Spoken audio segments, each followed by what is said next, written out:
Hello ladies and gentlemen, welcome back. This is Force with another Destiny guide. Today I'll be showing you how to solo this week's Nightfall, which is the Devil's Lair. For this particular week, the additional modifiers include Light Switch, Juggler, and Void Burn, so make sure you don't get hit by melee and bring your Void damage weapons. Let's go ahead and get things started, beginning with the entrance hallway. As soon as you get into the strike, there are some Fallen and Hive fighting. The biggest thing here is to just be wary of the Void damage that comes from the Hive at the opposite end of the room, and also make sure no one gets close to you, because again, this week we do have the light switch modifier, so any melee hits are pretty much going to blow you up. Once you've taken care of that, we'll then be moving into the refinery. This is actually like the biggest portion of this entire strike. Starting off with a battle between the Fallen and the Hive again. You can let them fight for a little bit. The biggest things to take care of here is there are two sniper vandals in the way back up top, so make sure you take those guys out first. There's a wizard who's got a solar shield, as well as a captain and a knight who both have arc shields. So sit in the back, pick off those threats when you get the chance, and then just let them fight and clean up when things are pretty easy. At this point, we're going to be starting the event to hack the mesh generator, and this begins the 3 incoming waves. And again, this is like the biggest part of this entire strike. So what I want you to do first is run to the far left of this room by the green crystals. It's also going to have this little dip down, which is an entrance into a cave, and this is where you can safely sit for most of the upcoming encounter. So for the first wave, we've got 2 Vandal Major Snipers, and from your position by the crystals, they're going to be in the upper left on top of the scaffolding. It was my experience that they took a headshot as well as a follow-up shot. However, if you have a Void Sniper with Void Burn, it might just be a single headshot. There's also 2 Captain Majors. They've got an arc shield to either use arc damage or that enhanced Void damage, and then there's a bunch of dregs. Now, throughout all of these waves, keep in mind whenever you see dregs that they are going to be throwing grenades in your direction. So just be aware that that'll be happening so you don't get surprised by any extra damage sitting at your feet. Once you've cleared that up, there's going to be another group of dregs that'll show up, as well as a group of shanks. Now the shanks have a solar shield. Their damage isn't too much to worry about, but if you've got some solar damage, you can take them down pretty quickly.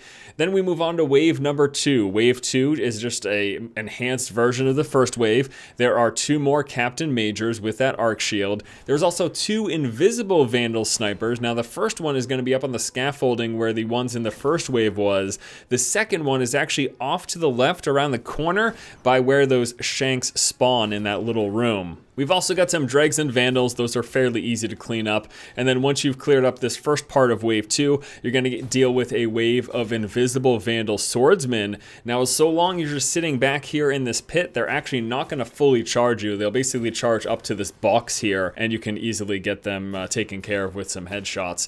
And then we move on to the third and final wave. This actually might be the easiest because it's a wave of Fallen and Hive. So as it was the case in the past, let these guys duke it out. In fact, I want you to prioritize the Fallen because they will eventually outnumber and overwhelm the Hive. So while you're sitting back, pick off some of the Fallen, just so you know that we've got 2 invisible as well as 2 of the major Vandal Snipers, all of them in their original positions from those first 2 waves. There's 2 Captain Majors, 3 Wizards. The Wizards have got solar shields, and then some mop-up guys like the Dregs, the Vandals, and the Thralls. So let them fight a little bit, clean up anything that remains, and then once that's taken care of, you're going to deal with a single wave of shanks with the solar shield, another wave of invisible Vandal swordsmen, and then finally we've got Naxxus the Devil Baron. He is a captain with an arc shield like the other captains. He also comes with some dregs and vandals.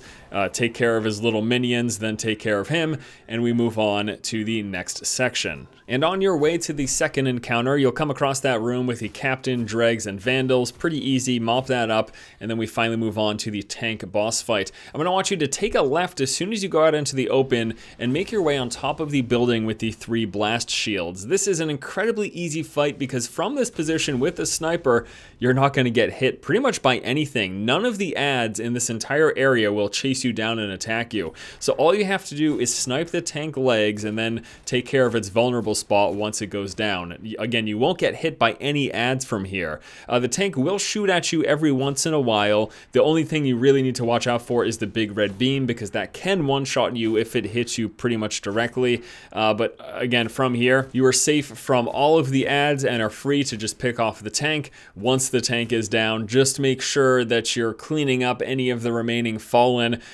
Primarily focus on those snipers. There's one in the top right building, and then there'll be some in the middle section. Don't get surprised by those. Just clean a path to make your way to the final boss fight against Sepkis Prime. When the doors open into the boss room, you'll notice some dregs and vandals just chilling out. You're going to take care of those, and then the boss himself will become targetable. Now use this opportunity before any additional ads show up to blow the heck out of this thing. If you've got any void rocket or a fusion void or even void machine gun, use those weapons to get him down as much as you can within these first 15 to 20 seconds before any of the additional ads show up. Now once you do get ads, I want you to go into the room to the left. You are pretty much safe here. The only thing to really be too worried about are dregs that will be throwing grenades through the window, but everything else you really don't have to worry too much about. Mop up some of the ads as they come towards you and become a threat. There are also a group of ads that will be below you beneath the stairs, but it's been my experience that they never actually come up the stairs themselves, so you don't have to worry about anything flanking you.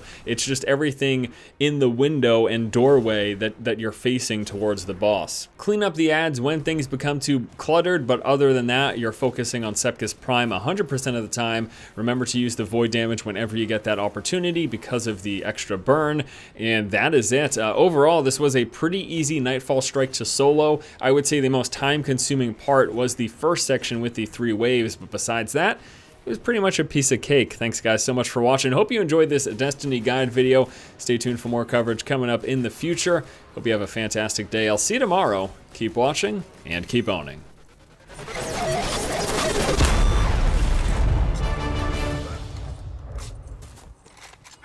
Well done.